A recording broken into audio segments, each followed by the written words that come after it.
Halo teman-teman Ina, di video kali ini kita akan membahas tentang passive architecture. Nah, sebelum masuk ke materi, sedikit mengulang tentang course overview, bahwa mata kuliah kita Environmental Architecture itu berada di klaster teknologi bangunan, di mana di klaster ini sebenarnya ada dua ranah keilmuan, yaitu ranah struktur dan ranah sains. Untuk sainsnya sendiri biasanya dibedakan menjadi dua pendekatan, yaitu pendekatan sistem bangunan secara pasif dan pendekatan sistem bangunan secara aktif.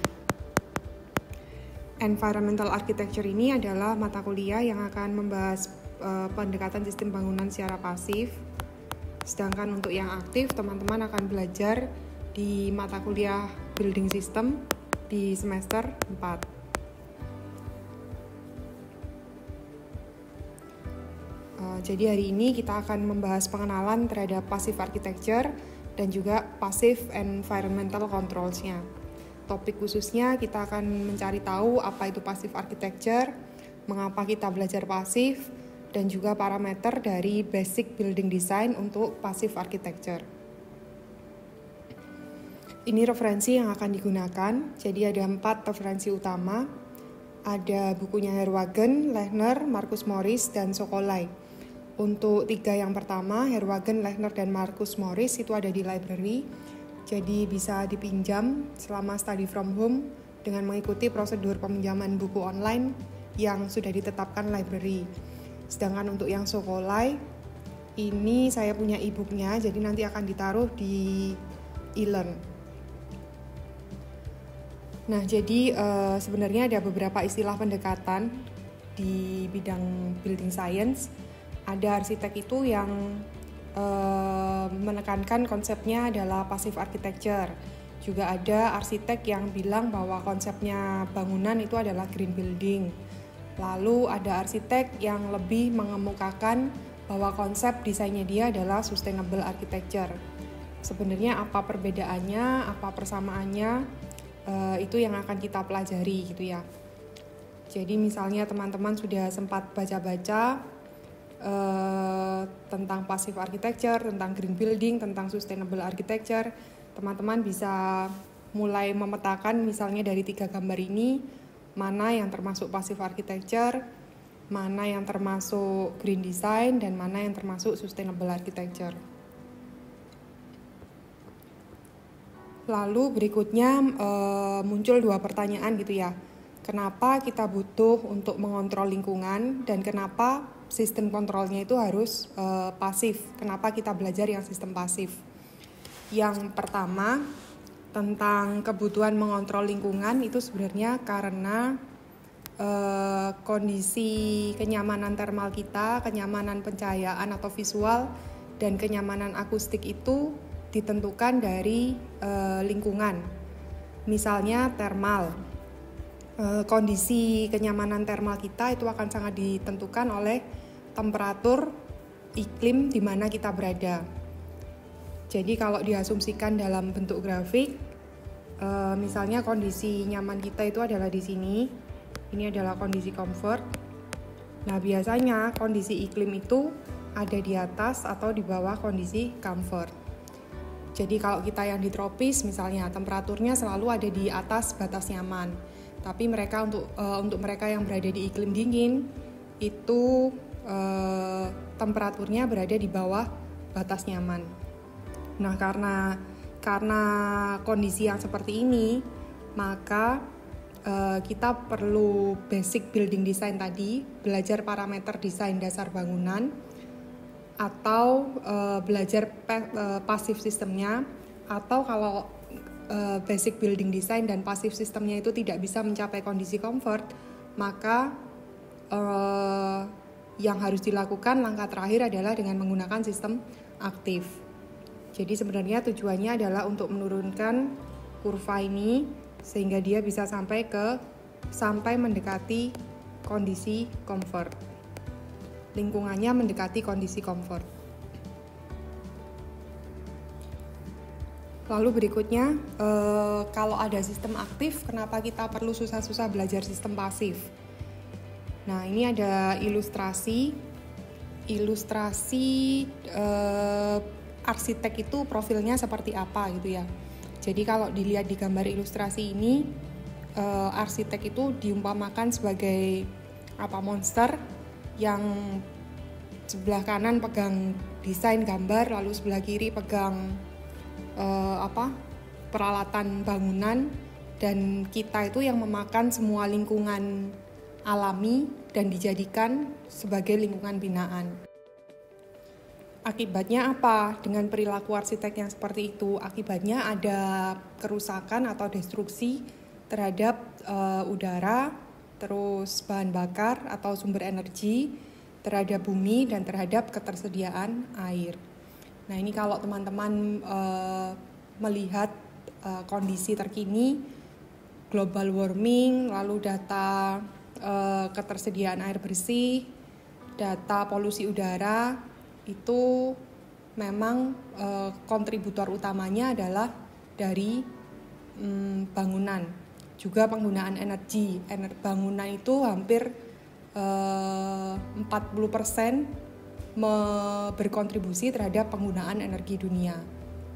Jadi dari 100% penggunaan energi dunia, 40%-nya itu adalah digunakan untuk operasional bangunan, di mana bangunan itu yang mendesain adalah kita para arsitek.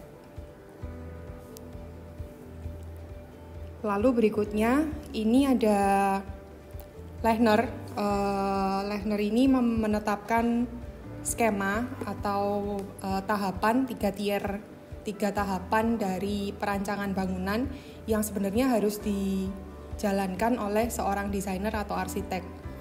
Jadi desainer itu ketika mendesain suatu bangunan, sebaiknya berangkatnya memang dari basic building design tadi. Parameternya apa aja nanti akan kita bahas di belakang. Itu adalah tahap pertamanya.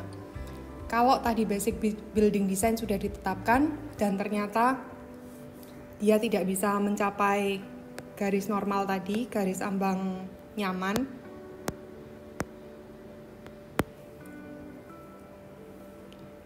langkah berikutnya yang harus ditetapkan adalah dengan menggunakan sistem pasif.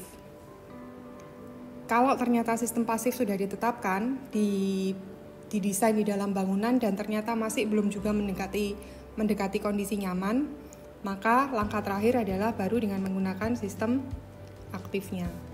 Jadi yang dimaksud dengan grafik tadi adalah seperti ini. Nah, ini kalau diskemakan, comfort atau kondisi nyaman manusia, pendekatan atau pencapaiannya itu ada dua, bisa dengan sistem aktif melalui mechanical ventilation, artificial lighting, terus alat akustik yang aktif seperti speaker dan sebagainya, tapi bisa juga dengan sistem arsitektur pasif. Nah, kenapa kita belajar yang pasif? Karena ternyata yang aktif itu penggunaan energinya banyak, dan kalau penggunaan energinya banyak berarti ada cost operasional yang perlu dikeluarkan. Satu lagi, bahwa energi yang digunakan itu sumbernya masih kebanyakan berasal dari bahan bakar fosil, yang tentu saja ketersediaannya teman-teman tahu semakin lama semakin sedikit, dan juga sumbangan polusinya terhadap udara, air, dan lingkungan itu cukup besar. Dengan menggunakan passive architecture yang diharapkan adalah adanya efisiensi energi dalam operasional bangunan tersebut. Nah, kalau yang ini adalah hubungan antara environmental architecture dengan dwelling design. Jadi nanti kan kita akan mempelajari desain lingkungan thermal, pencahayaan, dan akustik. Nah, ketiganya ini akan berpengaruh dalam perancangan bangunan teman-teman, tidak hanya di mata kuliah dwelling design, tapi juga di mata kuliah berikutnya. Itu impact-nya adalah di site development, lalu di layout bangunan, komposisi envelope, building envelope-nya, dan juga desain dari ruang dalamnya. Nah, ini kita bicara dulu tentang yang site development. Di dalam parameter basic building design yang site development ada dua hal yang perlu diperhatikan. Yang pertama adalah site planning dan yang kedua adalah orientasi bangunan. Jadi ini ada beberapa gambar ilustrasi tentang site planning. Misalnya teman-teman mendesain bangunan bermasa banyak. Nah, penempatan masa bangunannya itu harus diperhatikan supaya airflow-nya tetap terjadi di antara masa-masa bangunan.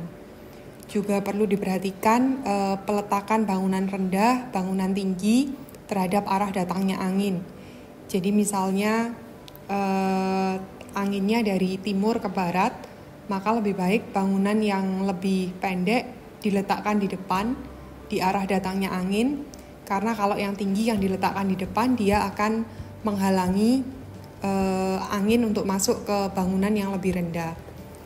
Ini teman-teman bisa lihat dari gambar yang pertama bahwa dengan perbedaan orientasi bangunan, perbedaan cara menata masa bangunan, ternyata area bayangan angin yang terjadi berbeda-beda. Dan yang paling baik memang yang pola staggered seperti ini, di mana area bayangan anginnya yang terjadi itu adalah yang paling besar. Lalu berikutnya teman-teman juga perlu memperhatikan tentang ground cover untuk site planning. Jadi lebih baik yang digunakan itu adalah ground cover yang sifat reflektansinya itu rendah. Kebanyakan sekarang ground cover itu kita menggunakan paving, rumput dihilangkan sama sekali, padahal ternyata rumput itu adalah ground cover yang cukup baik karena reflektansinya relatif rendah. Lalu yang berikutnya, misalnya teman-teman mendesain bangunan dengan polanya masa banyak, maka antara satu bangunan dengan bangunan yang lain, teman-teman perlu menyiapkan walkways yang ada covernya, seperti ini. Jadi ketika hujan, ketika panas, pejalan kaki ada teduhan untuk melakukan sirkulasi dari satu masa bangunan ke masa bangunan yang lainnya. Lalu vegetasi ini juga diperlukan, terutama untuk aktivitas ruang luar. Selain itu, vegetasi juga perlu diberikan di area opening di sekitar building envelope. Lalu berikutnya tentang orientasi. Masa bangunan yang baik, terutama untuk daerah tropis, itu adalah masa bangunan yang pipih supaya terjadi cross ventilation di dalam bangunan. Nah, pipihnya itu biasanya memanjang ke arah barat dan timur, sehingga sisi panjangnya berada di utara dan selatan. Kenapa demikian? Karena kita berharap building envelope yang kecil itu justru yang mengarah ke barat dan timur, sehingga menerima radiasi mataharinya relatif lebih sedikit, seperti itu. Parameter basic building design berikutnya adalah building layouts. Ada beberapa hal yang perlu diperhatikan di sini. Yang pertama adalah building form. Building form ini biasanya yang kita gunakan adalah parameter surface terhadap volumenya. Jadi kalau teman-teman lihat ada 5 ilustrasi gambar atau proporsi bangunan di sini. Ini kalau misalnya diasumsikan bahwa material bangunannya ini semua sama, lalu beban yang dipancarkan, dikonduksikan, dikonveksikan, diradiasikan itu semua sama, maka yang berpengaruh terhadap penerimaan beban panas bangunan itu adalah luas dari permukaan bangunannya. Nah, kalau dilihat dari 5 gambar ini, ternyata teman-teman bisa lihat bahwa volumenya itu semua sama, hanya surface-nya yang berbeda-beda. Sehingga ketika kita mendesain sebuah bangunan, nanti kita perlu melihat apakah bangunan kita ini perlu untuk menerima panas atau perlu untuk sedikit menerima panas. Kalau kita perlu bangunan yang sedikit untuk menerima panas, maka tentunya kita akan mengambil bangunan yang rasio surface to volume-nya paling kecil. Sebaliknya, kalau bangunan kita ada di negara musim dingin yang butuh banyak menerima panas, kita akan ambil bangunan yang surface to volume rasionya itu adalah paling besar. Lalu ada beberapa saran lain terkait building layouts, yaitu yang kita sebut proporsi, apakah bangunan itu kurus, pipih, atau gemuk. Nah, biasanya kalau bangunan pasif itu proporsinya adalah proporsi bangunan yang kurus. Sedangkan kalau bangunan aktif, karena kebutuhan utilitas supaya efisien, maka bangunannya biasanya adalah bangunan yang ketiga itu adalah single banquet. Maksudnya apa? Maksudnya kalau single banquet itu semua ruangan diupayakan punya hubungan dengan udara luar, sehingga sirkulasi udara bisa terjadi di semua ruangan. Lalu open plan tanpa ada halangan atau partisi supaya udara bisa mengalir di dalam bangunan. Lalu raising floors itu juga disarankan karena semakin tinggi bangunan berarti obstruksinya semakin kecil sehingga kecepatan anginnya itu bisa semakin tinggi. Lalu kalau room placement ini teman-teman sudah beberapa kali melakukan di mata kuliah perancangan. Jadi ini kaitannya dengan zoning. Mana yang harus menghadap timur, mana yang harus ada di posisi barat. Biasanya yang area-area atau zona-zona yang private kita letakkan di area yang paling nyaman, sedangkan zona-zona service itu kita letakkan di area yang paling tidak nyaman.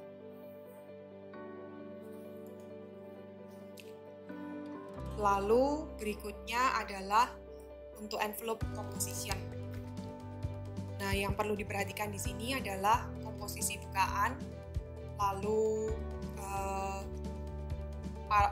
elemen-elemen vertikal dari building envelope dan juga elemen-elemen horizontalnya.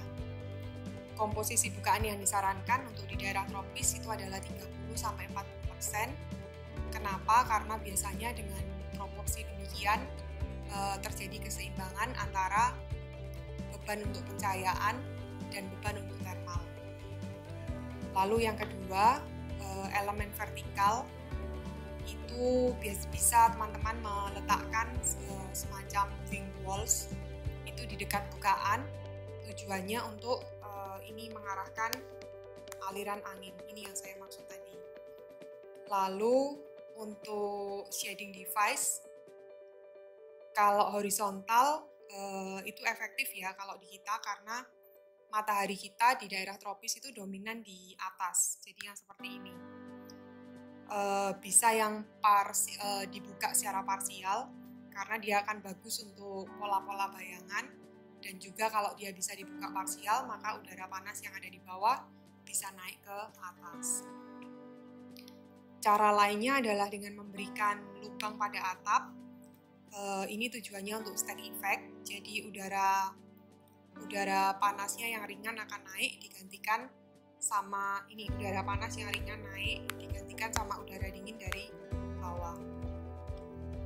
Cara lainnya adalah dengan memberikan overhang untuk mengatasi selain panas juga untuk mengatasi hujan.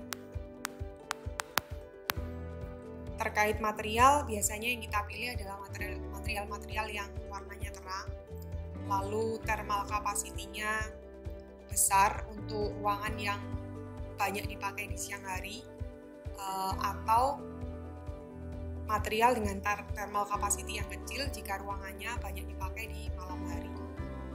Tipe kaca yang digunakan itu juga akan berpengaruh apakah dia akan meneruskan banyak panas atau dia akan memantulkan banyak panas.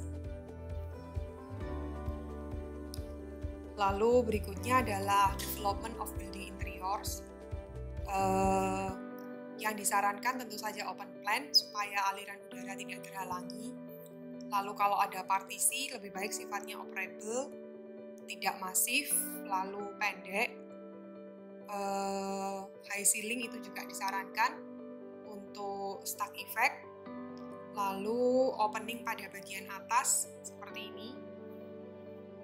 Di dalam interior bangunan itu juga akan membantu sirkulasi udara dari satu ruang ke ruang yang